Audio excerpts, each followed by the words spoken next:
So coming down onto your side, taking your blue ball, and you're going to put it underneath your rib cage. And you can play around with having it a little closer to your armpit or a little closer to your waist, but ultimately you want to have it nice and centered so you can balance on it. And you're not putting a whole lot of weight into that arm that's on the mat. That shoulder is comfortable, it can be relaxed, and it's just there to support the head. You still have that nice alignment, those hips stacked, the feet should be the same length. And that top arm, at least for our first exercise where we're going to lift the leg straight up and down, have that top arm off the mat if you can, either just on that pelvis or behind the head. Take your breath in to prepare, drawing in with that low belly, little lift of the pelvic floor as you raise that top leg, flex and lower. Point and raise, flex it down. Thinking of nice length through that whole top side of the body and tuning in to appreciate when do you wobble on the ball. Can you smooth that out a little bit? The ball does not lie. It tells you when you're failing to stabilize. And we'll do 3 more like this. A nice reach, lower. Good, and then we'll hold this one up. If you need to lightly put some fingertips on the mat for the stability while we do the circles, you can, or challenge yourself to keep that arm off the mat. We're just going to do 3 each way. Nice circle. And I want you to take your time through each part of the circle, especially when you do want to rush. It means it's a hard part for you, and you should spend some time there to build the muscles in that range of motion.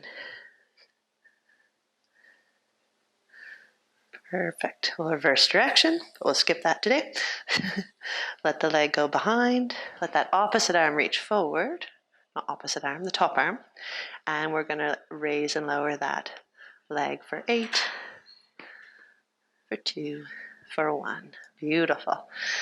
You can press up, and if you want to do a nice little side stretch after that, always feels good. And then coming to do the other side. Placing that ball under the rib cage, finding a spot where you can balance nicely on it and not put too much strain on the shoulder. That arm is just there to support the head, keeping it in line with the rest of the spine. Hips are stacked, toes gently pointed, and at least for that first exercise, try to have that top arm off the mat, either behind the head or arm on the pelvis. Take a nice breath in on your out breath. Little light engagement of that core. As you raise the leg, flex and lower. Point and raise and flex it down. Point and raise, flex it down. And it's interesting side to side what a difference can be. Sometimes we'll be solid on one side, and the other side we're sort of fighting that wobble the whole time.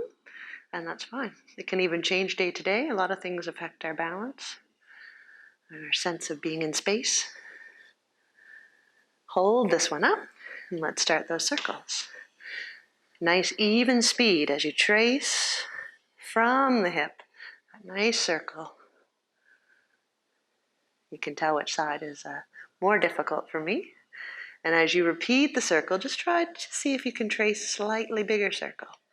Try to give a little more flexibility to that hip, a little more control in the core as you increase the size of the circle. Let's reverse it and go the other way. Nice circle. A little bigger. Ignore that wobble at home. And a tiny bit more. Tiny bit bigger on that third circle. Take that leg and reach it behind, not by swaying at the waist. Keep that pelvis nice and still. Almost feel like that pubic bone stays tucked forward. And we're going to reach the top arm forward for a little counter balance. And we're going to raise that leg for 8, for 7, for 6, for 5, for 4, for 3, for 2, and for 1. Beautiful. Lower it down, coming up onto your side, or side kneeling for a little bit of a stretch. If that feels good. And that's it for today. Thank you very much.